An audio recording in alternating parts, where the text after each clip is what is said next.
Live from the Washington, D.C. area, it's the Inside Scoop, Emerald Planet. All the ecology news that our viewers want to know. Now, here's your host, Executive Director of the Emerald Planet, Dr. Sam Lee Hancock. Hello and welcome to the Emerald Planet as we come to you from Washington, D.C. in the United States as we look around the globe in 143 different nations looking for the 1,000 best practices, the technologies, the services, and the products that are making a difference as we move through the 21st century. And the core of all of this, of course, are the people that are actually managing, creating, and directing how these technologies, services, and products are being used to benefit the 7 billion souls on the planet and soon to be 9 billion souls by 2050. And so part of our theme is paving the way to 2050 future Earth. And one young gentleman sitting beside me has been doing this for a number of years, very active in the community and around the globe. Dr. Linton Wells II, who is the director of the Center for Technology and Security Policy. He's with the National Defense University, and also he's a director of what's called Star Tides. Lynn, welcome back. Thank you very much, Sam. It's good to be here. And it's always good to have you, and Lynn has been with us before. And tell us a little bit about the NDU, National Defense University, and then we're going to move into what is Star Tides. It sounds like a great title, and what does it really stand for? Well, so National Defense University is the premier educational institution for the joint professional military education of officers and civilians, in some cases people from the private sector. Within this, it's been an ideal environment for the TIDES project, which is a DoD research project devoted to sustainable solutions to populations under stress, post-disaster, post-war, impoverished. Yeah, and I think that's really fantastic as far as what you're reaching out and helping as far as, well, just the broad topic of disaster recovery. But the one thing that you and I have been talking about the last couple of years with this pre-disaster development. And I know this is an effort that you've really been pushing everyone for quite a time. So over time, TIDES has changed quite a bit from a focus on infrastructures for humanitarian assistance disaster relief to sort of a shaping concept that begins with pre-conflict stability and runs the gamut through post-conflict stabilization and reconstruction, humanitarian assistance disaster relief abroad, and what we call defense support of civil authorities at home. The heart of this, as sort of shows in the slide, is three things. We try to link global talent, and there's a network of maybe 1,500 people from universities in Singapore to NGOs in the Netherlands. We try to produce integrated solutions, and we look to sustain through the private sector. Well, I know this is really addressing this, the second question we're going to talk about as far as this growth, because we've been together now a number of years looking at the activities, and we come out and participate each October. You have your field demonstrations, which are just fantastic. But give us an idea of some of the significant changes that have occurred, say, over the last 5 or 6 years that you've really been focused in directing this effort. So TIDES has looked at 8 infrastructures. The origin of the project actually is, how do people die? Too hot, too cold, hunger, thirst, illness, injury. So too hot and too cold is a supply chain problem. Is a shelter problem, hunger, thirst is a supply chain problem, illness, injury is a public safety, security, public health problem. And so we look at integrated infrastructures, shelter, water, power, heating, cooling, lighting, sanitation, lots of comms. So we started off focusing on the infrastructures, and now we try to tie together these. The other thing we found, though, is the technology alone is never enough. Yeah, this is one of the things I think we look at too often as we move through the 21st century, Lynn, is we're looking at technology as the be-all of everything. And that's not really the case, because if people don't understand the technology, they can't integrate it into their communities, or culturally they're just very much opposed to some of the technologies, it's just not going to happen. And so one of our core principles is that any solutions that we sort of propose need to be sustainable by local populations with their resources in their world and their cultures, not ours. So what you're looking at then, Lynn, is really looking at this close working relationship, integration, collaboration then with local populations and what you're doing through Star Tides, and then the 1,500 global organizations that are working with you? And I think that's exactly right. In the heart of TIDES, the TIDES project, is this global network called Star Tides. So Star Tides is a network that reaches out, as you say, 1,500 nodes across the globe from Northern Europe to Australasia. But in it, we find that developing trust and building social networks, linking policy and doctrine to the way field operating procedures happen, understanding the legal and regulatory environments, where the money comes from, then especially changing behaviors by training and exercise and education is key, because you never actually learn a lesson until the behavior changes. Exactly. And this is one of the things that I think it's really, through the Star Tides and NDU, is that you're really trying to educate people. You're trying to bring them into the mainstream as far as where the world is going, but yet at the same time you're trying to be very sensitive to the local cultures and language and even the history of where they're coming from. Exactly. So one of the things we do in the NDU context is we use the TIDES materials in classes. We invite the students to come out to the annual demonstrations. We are beginning to explore STEM education, the science, technology, engineering, mathematics, because people have said, look, you have clean energy, you've got solar cooking, you've got satellite imagery. You could attract kids at a lower level of, say, geekiness than you might get by building robots with the TIDES technologies. We really want to leverage that. Yeah. Well, looking at the, talking about the geekiness, I know looking at the slide we have here, let's bring this up if we can bring it forefront. You're really integrating here, looking at the telecommunications, the satellites, wind and solar power and storage and all that. Even though I know you're doing this integration and meshing together the philosophy and the concepts, but also there's still a lot of things, if you can use that term, that needs to be used as far as reaching into these populations, whether it's pre-disaster development or it's disaster recovery. And so the point is, for example, you obviously want to position the sanitation so it doesn't contaminate the water. You'd like to use the heat from the integrated combustion solar cooking so you can pasteurize or purify the water. If you can take bricks or rocks and put them in the solar stoves, you reduce the need for fires in enclosed spaces at night to the pulmonary and eye problems. So how can you tie these ideas together? Well, looking at this meshing together the defense community, civil society, and private businesses, which you've added for the first time since we've been talking about this. You've got all three involved in that. And also community of faith, I believe you have in that. How does this work so that everybody feels like they're at the table, they're a meaningful stakeholder, but at the same time they kind of protect their uniqueness and the clientele or their own stakeholders? Well, so one of the issues is no one has a monopoly on good ideas. The other thing is the military very much values unity of command. In these complex situations, you will never have unity of command. No one is going to be able to say, do it to everyone. And the supply chain is not always there. Many times it's broken and needs to be bridged somehow. So how do we promote unity of effort when there is no unity command? And you need to get public and private, whole of society, transnational groups together in order to find a way to work together.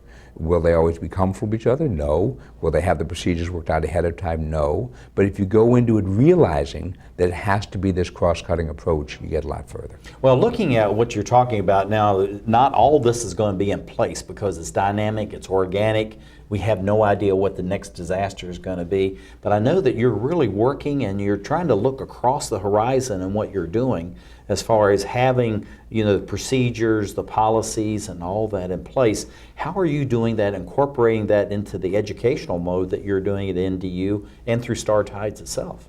So there are a series of courses at NDUs that are in the core. This is strategy and policy and industrial. There are a lot of elective courses. So each fall, for example, I teach a course on wicked problems, which is great fun.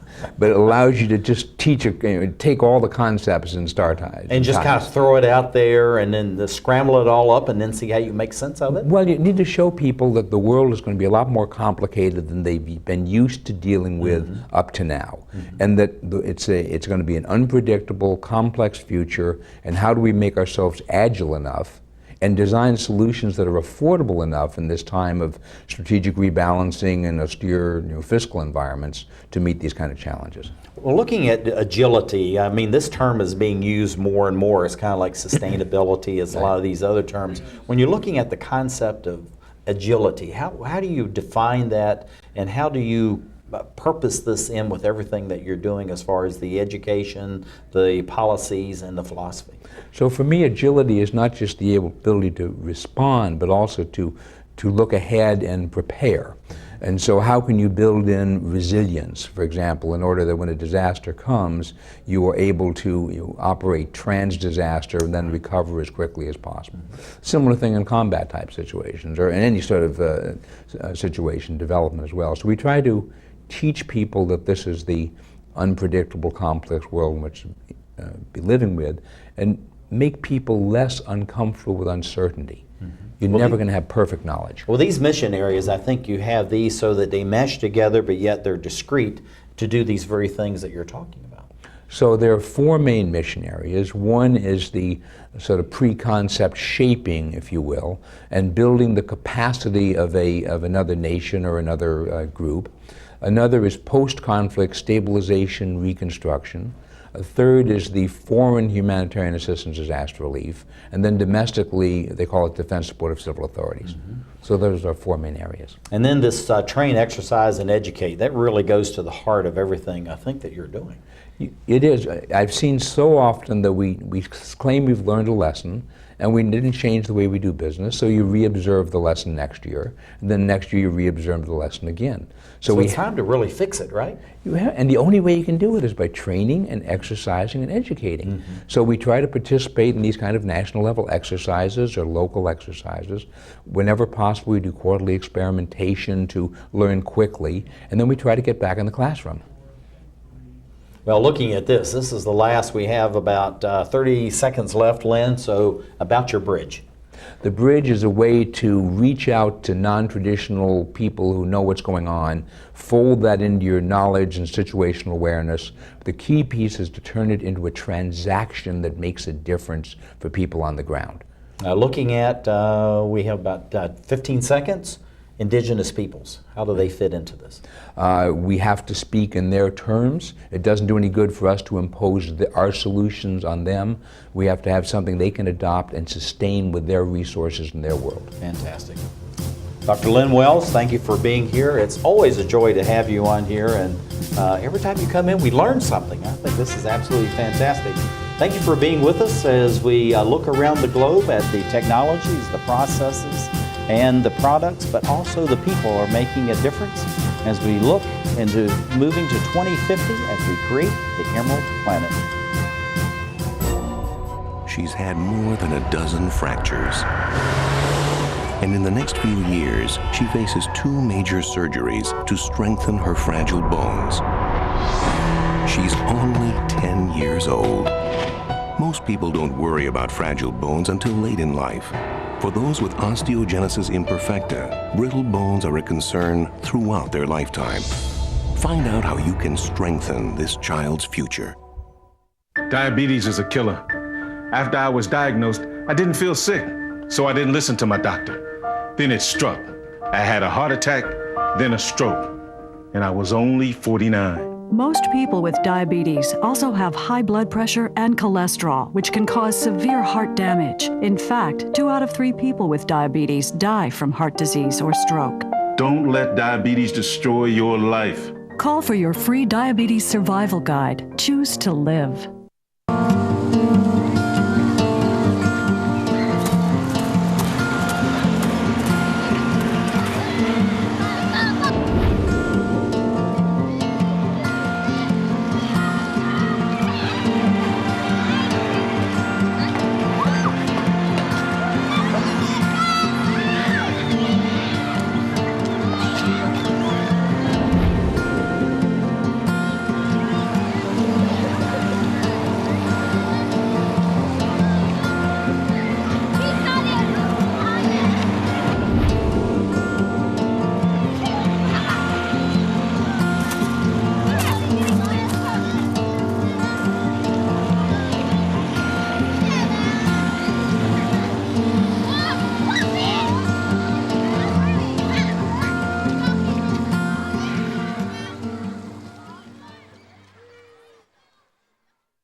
to the Inside Scoop Emerald Planet.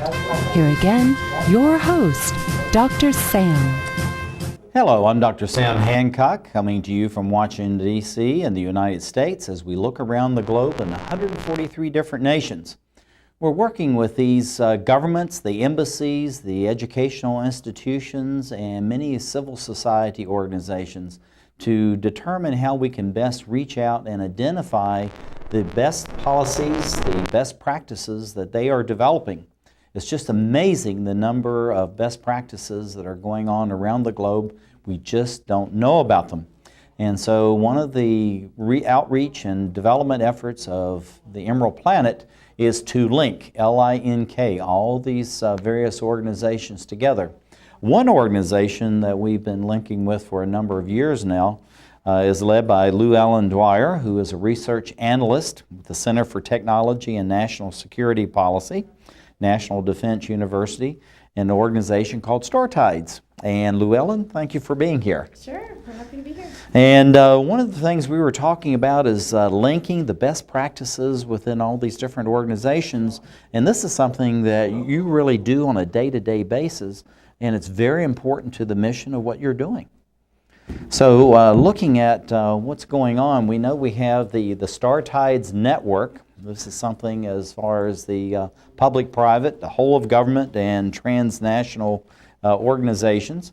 And it's just really impressive as far as what's happening. And tell us a little bit about the StarTides first, and then let's get into all these other organizations, the 1,500 that you try to coordinate on a day-to-day basis. Sure, so TIDES is a Defense Department research project. We're based at National Defense University, and TIDES promotes open source information sharing in support of stressed populations, so it's post-war, post-disaster, impoverished. And the heart of TIDES is this collaborative network. So it's a diverse group of people, organizations. It ranges from Dutch NGOs, American Red Cross. We have interagency partners that we've been building ties with within DHS, FEMA, and within the Defense Department as well. But I know you work very closely with the embassies and all those multinational organizations, and also what they call transnational, like the World Bank and International Monetary Fund and all that. But looking at it, how do you actually try to tie all these different diverse groups together? Because you're reaching out, it's not just in the developed world, it's also in the developing world. Well, it's a little more informal and maybe less opportunity as far as technology to tie all these people together. So TIDES supports 4 DoD mission areas. So it's not just humanitarian assistance and disaster relief, but it's also stabilization and reconstruction efforts, building partner capacity, and defense support to civil authorities, so working domestically. So we have 5 dedicated researchers who are working to build ties within the combatant commands and within our interagency partners to kind of extend the goals and the mission of the project. Yeah, looking at that, and also to this partner, this collaboration, this is something that really, as we move through the 21st century, is becoming more and more important, because at one time, you know, the World Bank, the IMF, just the U.S. government itself and many other governments felt like they could address all these issues. Now we realize that really no one has the financial power to do this anymore, and that we must collaborate. So how do you meet the expectations, but at the same time be able to adequately manage the resources that are being allocated to all these different purposes? And so an important thing with TIDES is we don't respond to every single disaster or emergency. We have a very limited amount of staff. So we're building ties and building these relationships. This collaboration that we're talking about. Yes, the collaboration with these outside groups, and largely many of these groups are outside the .mil.gov domain. So especially in some instances where you have siloed efforts, it's a way to connect people, especially the innovative technologies and ideas, and connect them with some of the government folks that are also involved in these efforts. Yeah, many people watching this, the siloed impact, the siloed siloed efforts. We know what that means, where you have people discreetly staying within their own little realm or sphere of influence. But how do you bring that bridge so that people now all of a sudden they're talking to each other, they're being able to allocate or share resources, and you're not really duplicating what is needed, whether it's in pre-disaster development or post-disaster recovery? So it's also encouraging, the use of open source information sharing, and within organizations, they have to be constructed in such a way that they're looking at the open source information that's taking place out in the cloud, the internet, the wikis, the blogs, all of that information, and tapping into that, and using that information to make an actual transaction, to have some food delivered, supplies received on the ground, so you can make a real change. Yeah, we're talking about this as far as the cloud computing is concerned, and this is something that really is advancing, and it's amazing when you go into a country like Congo, the Democratic Republic of, the spread is almost a 20% growth a year as far as the cell phones are concerned, but iPhones, I mean, they're just absolutely everywhere. And so people have really almost leapt over as far as even laptops, and everything now, all the computing is being done in the iPhone. Even education, high school exams are all being done there. So looking at the cloud, how are you using and leveraging the cloud so that you're actually reaching out and more bringing more people into what it is that you're actually trying to do? So for TIDES, we're government researchers, but through the STAR TIDES network, we're able to help facilitate interactions. STAR, I knew I was going to get that in here. Okay, STAR, let's talk about STAR. Okay. So while TIDES staff are the government researchers, STAR TIDES is the network. So it's the 1,500 nodes, it's based off of our website, so anyone can share, participate, collaborate. It's just open source, yeah, right? It's all open source, and the only thing is that it doesn't represent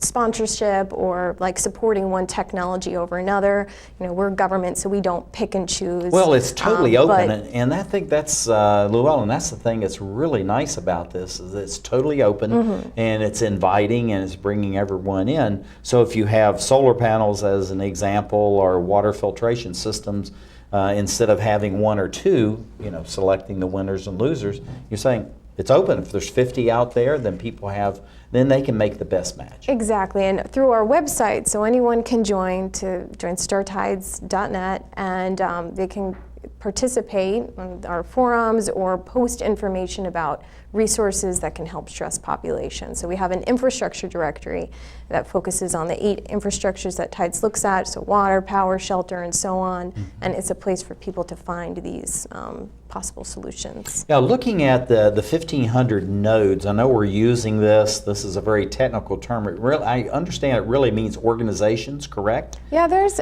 organizations. And how do you select those? That's what I wanted to get to. The people or the organizations in each of these nodes, how are they selected, or do they self-select and they come to you and say, we want to be a part of STAR TIDES and be actively involved? So anyone can join our STAR TIDES community by visiting our website. So it's star-tides.net. So you can go and join today.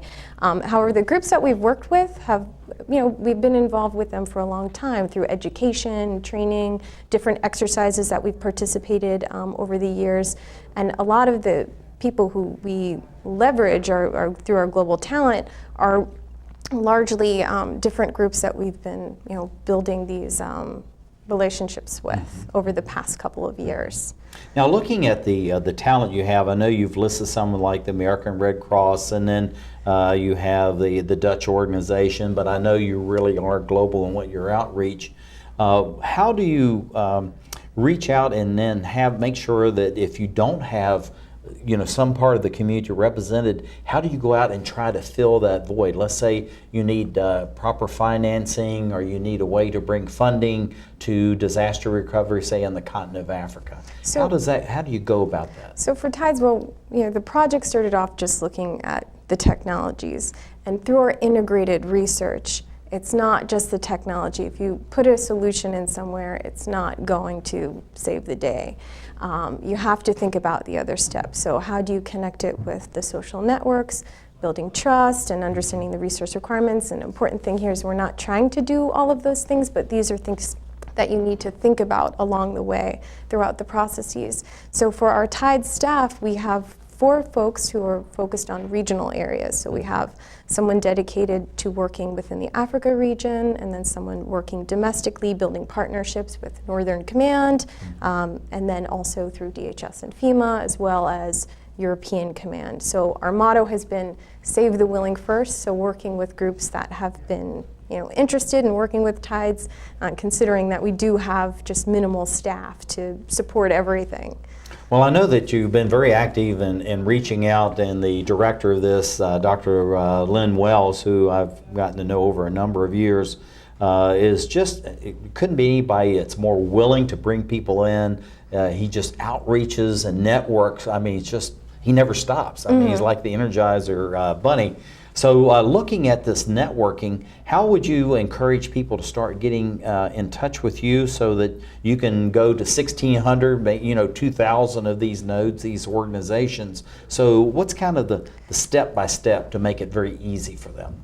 Really through a lot of the events that we have. So we have our Tides technology demonstration every October at Fort McNair, and that's one of the best ways that we're able to interact with the different members within the community. I'm going to say then that's absolutely fantastic. Every year I try to go to that, and we're going to have more people coming out this year to be a part of that. There's lots of changes too. So as the project has evolved, so has the Tides demo.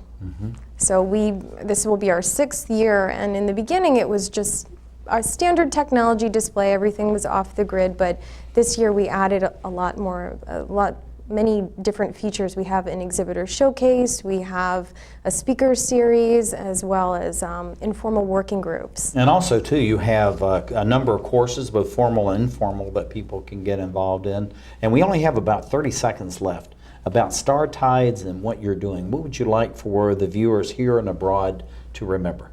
Sure. So, I mean, Star Tides is a way to connect with innovative ideas, thinking to understand some of the technologies that are out there that can help stressed populations, and we encourage people to join. It's star-tides.net. So we look forward to seeing you at our demo. Just send it and bring it on. But I think what you're doing, and I think Lou Ellen, the fact that you're balancing the philosophy, the procedures, and the technologies, it's just really a great way to do that. And for the viewers that we have here and abroad, we really encourage that you be involved, to reach out and to become involved in what's going on.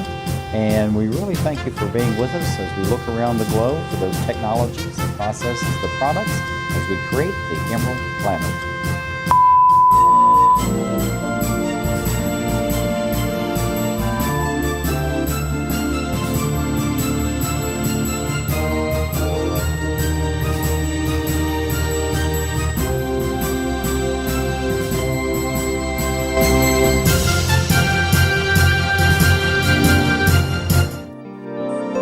Art, a universal language, an expression of culture, of self. And now, thanks to Empowered Women International, a way for emerging and established immigrant and refugee artists and artisans to find hope to earn a living while enriching the lives of all of us. Empowered Women International, making a better America every day. For more information on Empowered Women International's educational programs, or to make a tax-free donation, contact cfrip at AOL.com.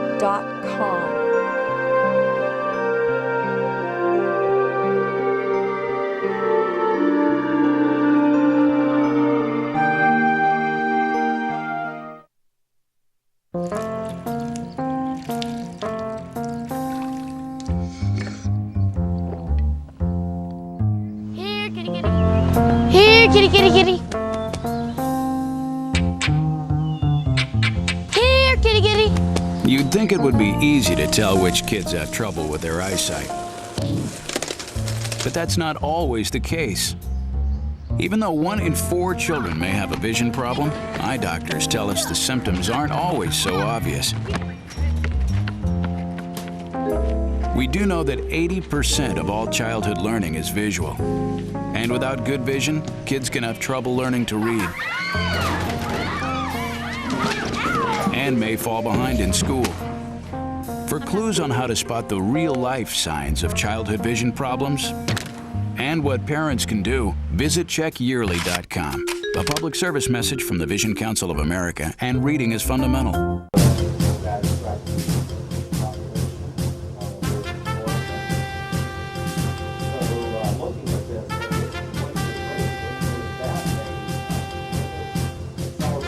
We're back to the Inside Scoop Emerald Planet.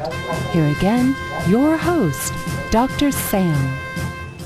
Hello and welcome to the Emerald Planet as we come to you from Washington, D.C. in the United States, and looking in 143 different nations, looking for the best practices, the technologies, the services, and the products that are helping to take us towards 2050 and meet the needs of a planet that's soon to have 9 billion souls. Just thinking about that is really mind-boggling, is how we're going to take care of, not to just maintain life, but how we're going to actually expand and improve the quality of life. There are a number of people that are seriously looking at that and planning towards 2050, and as we're calling it Emerald Planet, Future Earth. One of the gentlemen that's sitting beside me from the National Defense University and an organization called Star Tides is Samuel, or Sam as I call him, Mendet, and he is a research analyst. And that's really a very important job that you're doing, Sam. And tell us a little bit about what is a research analyst and what do you do?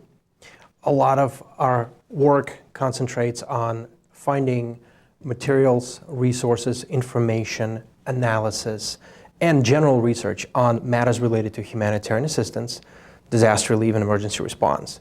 TIDE's mission and mandate is to share open source information with our network, and that's exactly what we're doing. We are looking for sources, we're looking for appropriate info, and we're trying to share it with as wide circle of people as possible. You know, this is something you and I talked about a year ago. You know, we've been working very aggressively on the Emerald Mall to do that kind of thing, to be able to take those technologies and the products and services and put them on there. But it's really commendable that you're really going out and doing that, because, you know, there's just literally millions of resources out there. And we think about, everybody talks about there's not enough money, there's not enough resources. Actually, there's abundance of both of those. It's the fact of where is it and how to best utilize it. So in your analysis, how do you look at this and how are you molding it so that you have these resources, we're avoiding the duplication, but how to best employ these resources that are identified? At the center of the TIDE's mission and work is recognition that the private sector, or resources outside of the government, the nonprofits, the for-profits, the empowered individuals, have the solutions. And as you mentioned, there are indeed myriads and myriads of those solutions out there in the world. We try to tap into some of them and create a collaborative space where we can share that information with the government, with the military, and others who are interested. Mm-hmm. Looking at that, the resources, and I know you're looking at civil society, businesses, governments, and many societies around the globe, they really look to the government for everything. So if you have a disaster, government responds. If you have a problem, they look for government to solve it. So how are you able to transition to these societies, many of them traditional societies, and say there's a new way that in the 21st century to look at all the resources within a society and be able to employ that to address the needs of the humanity, whatever the numbers are? Well, you've hit on a very important point, actually. In those societies, even in those where government assumes central role in helping in post-disaster environments, it is the people on the ground, it is the community itself, it is the civil society in whatever form, which has matured enough over the last couple of decades to actually take not the lead in providing such support, but at least provide collaborative space for communication. For example, in Haiti, the government support for disaster relief crumbled in the wake of a massive disaster. But the people on the ground themselves start mobilizing. And we're seeing that all over the world. We're seeing that in societies that haven't had the chance to do that before. And that has been helped by modern technologies, it has been helped by IT technologies, by smart mobile phones, as you have mentioned before. So civil society, in whatever form it takes around the world, can actually have an active role. And we tap into that support, we tap into that wellspring of activity. Well, looking at the internet, looking at the emails, and of course Twitter, and now the social media phenomena as far as YouTube and Facebook and Meetup and all these other kinds of social media out there, they're really providing a new forum for people to get involved, to see what other people are doing. So people that were traditionally isolated, maybe even by the governments themselves, designed to do that, all of a sudden many of these barriers are falling away, and no matter where you are on the planet, you can get access because the role of the cell phone, the iPhones, all these things. It's just like a fire that's going all around the globe to actually ignite the energies, the imaginations, and the creativity of people. And that's very important because now, with those technologies and with that global effort, the victims of disasters are no longer victims. They are partners to governments, domestic and international. They are the sources of information. They can use their smartphone technology to let people around the world know exactly what is needed, what's missing, and what has to be done. Mm-hmm. And looking at unlocking the creativity and the imagination, the dynamics, and the resources at the local level, this is something I think what you're doing as far as Star Tides is concerned. You're really looking to reach out in those. And as we talked about earlier, there's about 1,500 of these organizations involved. And I know you want to expand and go way beyond that because it could be 3,000, it could be 30,000 involved in that. So how are you reaching out and then taking this core that you have and then involving them in this process as far as allowing each of those 1,500 organizations bring more and more people into the Star Tides system? Tides runs an initiative called Camp Roberts Relief.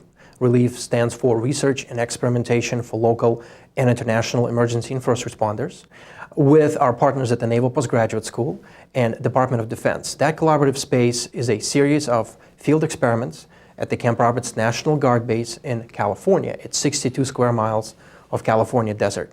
We bring in DoD components, we bring in combatant commands from the United States, we bring in civilian disaster response agencies like DHS, FEMA, we bring in various intelligence agencies, we bring in private sector partners who provide communication, sanitation, shelter, power, water solutions, as well as numerous non-governmental, non-profit empowered individuals who are themselves helping affected populations.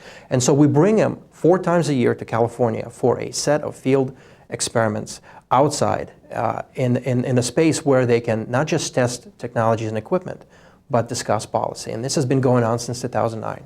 Well, looking at what you're really looking at here, I think if I understand properly, you're trying to go across the horizon so that you're anticipating what's going on so you don't have a disaster. We're trying to react. As you know, trying to react to a disaster is hugely expensive. Right. And there's no way to really leverage the resources. So looking at these quarterly meetings, what are you learning, Sam, that you can actually apply and use so that the next major disaster like a Port-au-Prince, Haiti, where you had over 250,000 people, killed, and then you had displaced virtually the whole city. How are these being integrated in that so that you can anticipate what may happen in South America or Africa or Asia as earthquakes increase and severe weather conditions continue to increase? We cannot fully predict how we will react to a massive disaster, but what we can do is to provide collaborative space for all of these domestic and international military, non-military organizations to start building relationships where they can exchange information, exchange data. They can tap into each other's resources when something like that happens, God forbid. Well, what you're doing is you're really building trust, you're building communications, you're building into the system as that no matter the socioeconomic, the religious, the country of origin, the fact is that people really do need to collaborate. They can collaborate, and through these quarterly activities, it sounds like you're creating that. So when they come, they share their ideas, they're seeing new technologies, learning about policies, and getting involved in the curricula that you developed. Once they leave, what is the follow-on to that before you have the next quarterly event? Well, once they leave, it's up to them to actually take what they've learned at Camp Roberts and either apply it in their agency or their organization and build it up and onwards. We cannot obviously force the solution. We can provide a space for those solutions to be developed. What those agencies do with that is up to them. Okay, looking at this, I came back to this. We kind of moved past this as far as the cloud is concerned. And of course, cloud computing, cloud means many things to many different people, the eye of the beholder. Looking at how do you define the cloud as far as what you're doing in Star Tides, and then how are you building on this new capacity to link everyone around the globe so that they're very much involved and feel like they're part of the solutions, they're not just victims? Well, the collaborative space at Camp Roberts is one such opportunity. Our exhibitions where we can exchange information and data and our experience with other people is another way. We have an unclassified open source website, startides.net, where we try to publish our ideas. We try to give collaborative space as well. Again, the cloud itself is too large to truly tap into it. What we can do is we can deal with those who are willing to cooperate and work with us. As has been said before, save the willing first. Okay, looking at, you have the field demonstrations, you call it. You have this at Camp Roberts and everything that's going on there. I know that through NDU, National Defense University, you have ongoing courses, both formal and informal, non-credit types of activities. And how do you provide that information to people so that they know what is really going on in real time so that they can tie in and be involved in that? And then let me add one more question using the cloud. How are you delivering that into their own home country so they're not having to travel to the United States or North America to participate? Well, we have collaborative space where our partners can engage, so they can either travel to California, they can go with us to our exhibitions, or we oftentimes use the tried and true sources like email and other communication. Again, we are trying to talk and collaborate with those who are willing to talk to us. There are simply too many organizations doing the same things. We are trying to make sure that our lessons learned, our information, our knowledge that has been accumulated is passed on to those who are willing to take it on. So we are using the internet, we're using social media, we're using Facebook, we're using LinkedIn, we're using Twitter, we're using our website, and we're using other means of communication to simply get through to people. Mm-hmm. Okay, well, we're almost out of time. We have about maybe 30 seconds left, Sam. What would you like to share with our domestic international viewers about Star Tides, its importance, and how they can link to you? Well, we are appreciative of the fact that we have a lot of international partners. We are appreciative of the fact that there's a lot of interest out there in what we're doing. And we are willing to provide even more collaboration to our domestic and international partners should they be willing to work with us. Okay, fantastic. Well, thank you for being with us. Samuel Bendet, who is a research analyst, Center for Technology, National Security Policy at the National Defense University, and Star Tides. I think it's just absolutely fantastic what you're doing, Sam. It's always good to have you with us. Thank you. Glad to be here. It's great to reach out, and thank you for being with us, dear viewers, as we look around the globe to create the Emerald Planet.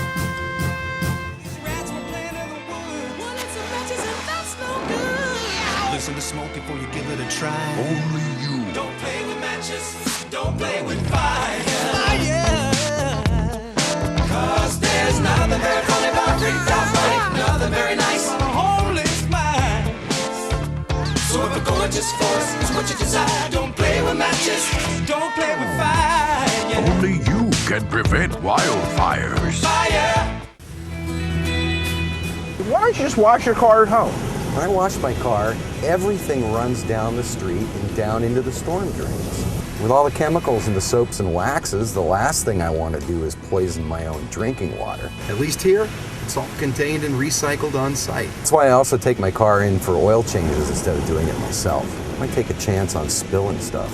You know what the best part is? What? More time to kick back and watch the game. How far would you go to protect the planet? I want you to build an ark.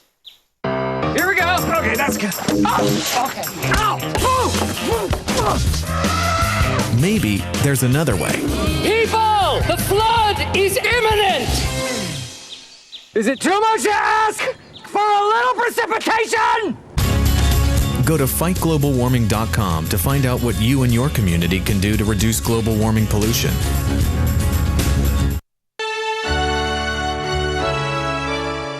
Somewhere around the world, there are men and women of the armed forces risking their lives, helping rebuild communities after natural disasters, collecting toys for needy children, tutoring kids in school, These are your sons and daughters who work to keep us safe, secure, and free. Dedicated men and women who put their country first.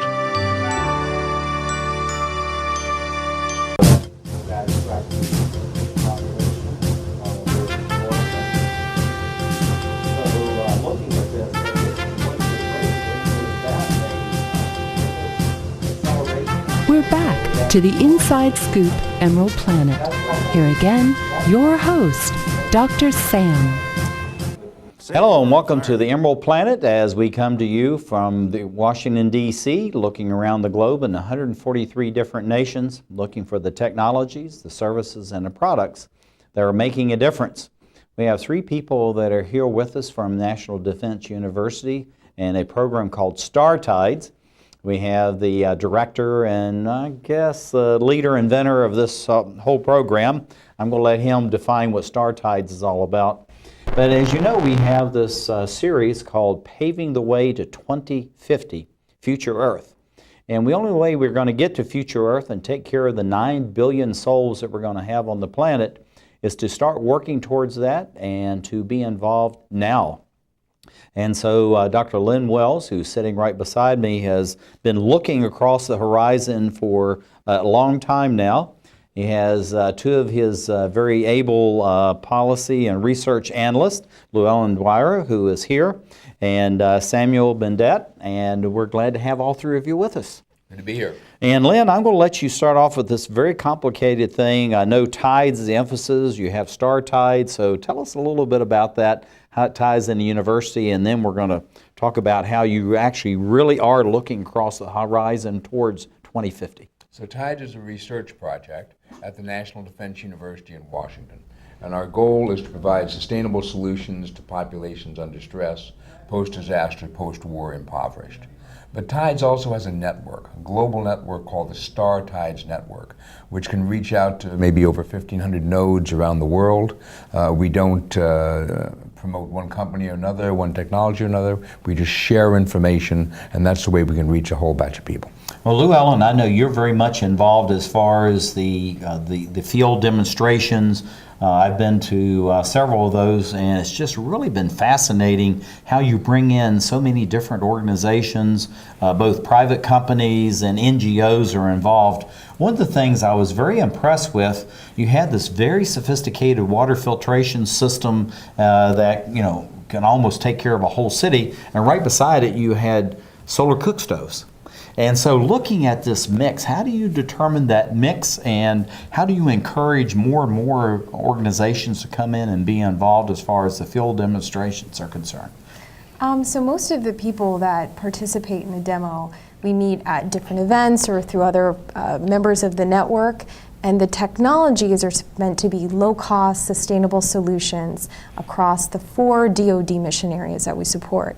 So this year's display kind of features 2 themes. So we have one area of the display that focuses from stabilization and reconstruction efforts to building partner capacity. So you'll see a wider range of technologies in that part of the exhibit. And then the other areas focus on humanitarian assistance and defense support to civil authorities, so more domestic technologies and response systems. Sam, looking at reaching out to these various organizations, I know that Lynn is like the super networker of all super networkers, and so he has this charm and personality. He's reaching out and bringing new people in. But I know, looking at the research analyst side of you, I know you're very detailed oriented, and you like to have all the information possible that you can share and reach out to others. What types of information are you actually looking for, and so that you're not just throwing things out there for these 1,500 organizations you're working with, but it really makes sense to people, and it really fits into the Star Tides model of what you want to do and how you're going to again reach these societies so they really are moving forward in a very positive way? We're looking for the ways to solve problems. So that's really the key. You're looking for problem solving first, and then maybe just information afterwards? Exactly. So there's a lot of resources out there that list inventions, technologies, policy discussions about shelter, power, water, communication, sanitation, and other infrastructure areas. But we're looking for those that actually solve the problem. So how do we solve a problem of, and then you just fill in the blanks. That's the type of info that we look for. That's the type of info we try to pass on. Now, looking at the types of people, I know that you do have a small staff, Lynn, and so you extract about 2.5 persons out of everybody that you have. I see it, and you do the same thing for yourself. But looking at these 1,500 nodes, these organizations, I know that you've personally been involved with many, maybe all of these. So as you expand, you're looking to go to now 3,000 and then 10,000 and all. How are you looking for the new people you're bringing in to complement what you already have as far as the ones involved, but looking to do new things for the future? Well, building on what Sam said, is the solution for a Andean earthquake in winter is fundamentally different than a flooded region in the Philippines after a typhoon. And so what we're interested in is finding people who are interested and have answers to a particular problem that they can come and then join the network, and therefore maybe everyone will not want to join each person, but we'll have a broader net to cast to address a wider range of issues. That's where we like to build it out, with tangible solutions to particular problems rather than just having someone out there just to have them out there. Llewellyn, I know you're very much involved in, and actually you're expanding the people that are involved as far as the field demonstrations you have. You do these in October and you keep expanding that. Looking at the organizations that you come in, what kinds of things do you like them to share? And I know it's not a place just like Emerald Planet, we don't sell things. You're trying to educate and share. So how do you allow them, or how do you encourage them to share so people truly understand their technologies? Because some of it's quite complicated, yet to solve very simple problems. So this year we've made a few changes, and the focus on this year's demonstration is on strategic design. So not just on the product, but how does it link in with the external environment, so the social, cultural aspects involved. So what we encourage our exhibitors to do is to network, and they're not just showing products, but they're also meeting other people who potentially they may meet in the field. So the whole concept is you're exchanging business cards before the disaster strikes, so you have that swift trust when you're in the field. You know, this is one of the things we talk about with Emerald Planet and also with the Power for Peace, is pre-disaster development. So you actually, people already absorbing, they know about the technologies, they're using it. So when you have a disaster, hopefully there's enough infrastructure left over, they can use it. But engaging females, you know, we talked about this, how that part of this television program will go out in, you know, very female-oriented channels.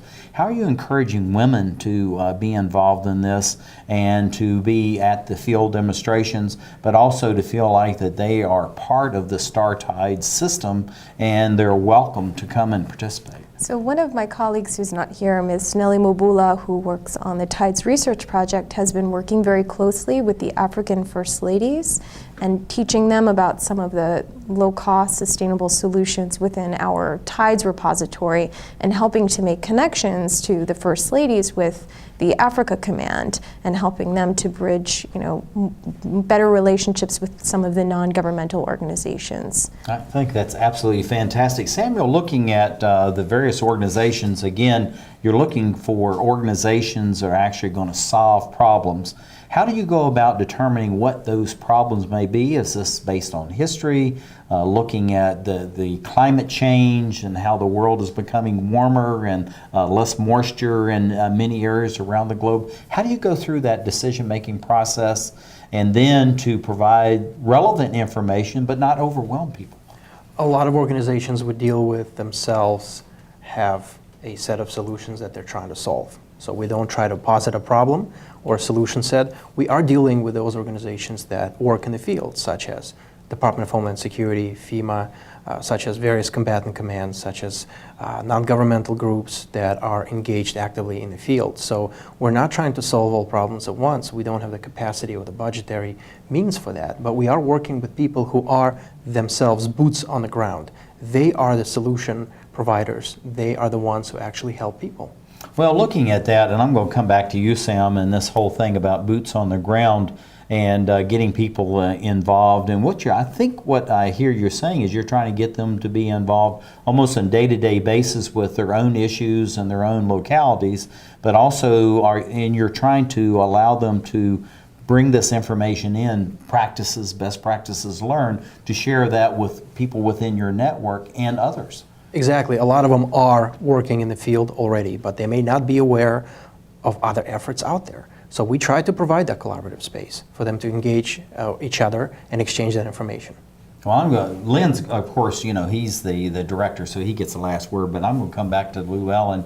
Looking at this First Ladies program, I hadn't heard of this before. It's absolutely fantastic. So how are you coordinating and identifying and bringing in and welcoming the First Ladies, let's put it that way, but then very practically how they in turn can reach back into their own home countries and reach out to the women, but the entire society there? So this is an ongoing effort. It's put on right now through the RAND Corporation, but I think it's evolving. However, my colleague Nellie just came back from the African First Ladies Luncheon, which was held last week in New York. And one of the things that Nellie was able to do is, once she learned about this project, is connect the First Ladies with an advocate in our network who's been working to promote solar cooking and has worked extensively throughout Africa, teaching women in refugee camps about solar cooking. So they're learning about ways in which they can use solar technology for cooking, for power. So it's been really positive feedback so far. So Nellie is continuing the outreach and helping to bridge these ties to the Africa Command, which is also interested in getting involved too. I think it's just what you're doing is absolutely fantastic, and we need to talk more about this program and how we can actually help and assist the First Ladies and work you're doing. So Lynn, you are going to get the last words in all this. So looking at Star Tides now and the next 10, 20 years, how do you see this evolving, and where do you want to take this? So I would like to get Star Tides to what we would call a starfish network. It's distributed, so it's not dependent on those of us here to be continuing, but the ideas have been picked up by others, not just combatant commands, but NGOs and others around the world. The knowledge repository remains accessible to anyone. So this is something that a variety of people can make use of just on an ongoing basis. You only have about 15 seconds. Any key thing that you want to say? Please come join us. star-tides.net is the website, and as the slide shows, LinkedIn, Facebook, lots of ways to come. All the social media there, and we're going to keep just chatting away because now